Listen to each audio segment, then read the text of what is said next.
राधे राधे, जय सिया राम। मैं हूँ आपकी अपनी रेणु तिवारी और जय माता दी सबको। और मैं लेके आ गई हूँ बहुत ही सुंदर सा माता रानी का पचरा गीत, क्योंकि अब नवरात्रि के दिन चल रहे हैं। तो आप लोग ज़्यादा से ज़्यादा सुने, शेयर करें, अच्छा लगे तो कमेंट बॉक्स में ज़रूर बताएं कि देवी गीत हमारा कैसा लगा आपको।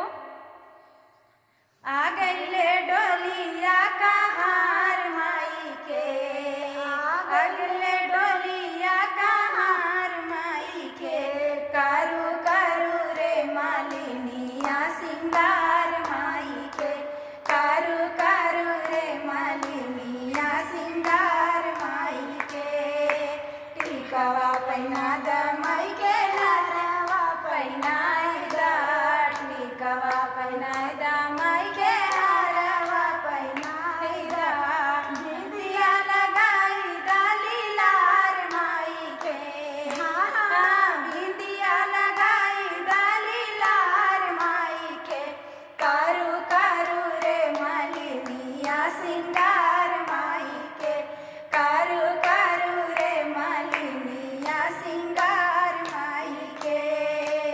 आ गईले डोलिया का हार माई के, आ गईले डोलिया का हार माई के, कारू कारू रे मालिनिया सिंगार माई के, कारू कारू रे मालिनिया सिंगार माई के।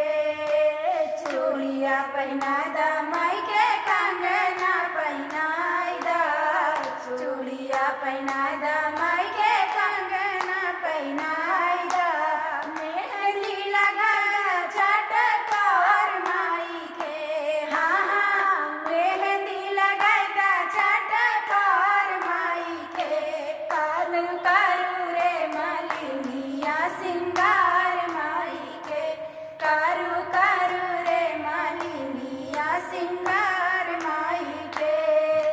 आ गईले डोलिया का हार माई के, आ गईले डोलिया का हार माई के, कारू कारू रे मालिनिया सिंगार माई के, कारू कारू रे मालिनिया सिंगार माई के। महावर लगाई द माई के, बिछुआ पहनाई द, महावर लगाई द माई के, बिछुआ पहनाई द, हागल पहना द घुंघरूदार माई के, पायल पहना द घुंघरूदार माई के, कारू कारू रे मालिनिया सिंगार माई के, कारू कारू रे मालिनिया सिंगार माई के।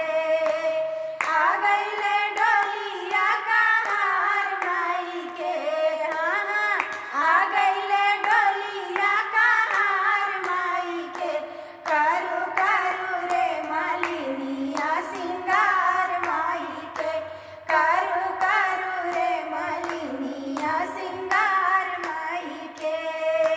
लहंगा पहना द माई के, साड़िया पहनाई द, लहंगा पहना द माई के, साड़िया पहनाई द, चुनरी ओढ़ाई द झटकार माई के, चुनरी ओढ़ाई द झटकार माई के, कारू कारू रे मालिनिया सिंगार माई के, कारू कारू रे मालिनिया सिंगार माई के।